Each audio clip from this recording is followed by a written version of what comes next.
سلام علیکم طبتم فادخلوها خالدین. حالتون چطوره؟ الحمد لله الذي اذهب عنا الحزن. اسمتون چیه؟ انا اعطیناک الکوثر. چند سالتونه؟ اذ قال یوسف لأبیه یا ابت اینی رأیت 11 کوكبا والشمس والقمر رأیتهم لی ساجدین. شما چند سالگی حافظ شدی؟ قال تزرعون 7 سنین دابا.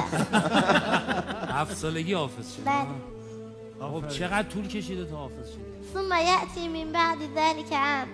الله. 1 ساله؟ ماشاءالله. صبر کن من بپرسم روزی چند ساعت وقت میذاشتی واسه حفظ؟ ما يكون من نجوى 3 إلا هو رابعهم. 3 الی 4 ساعت. کی تشویقت کرد تو این رب اغفر لي ولوالدي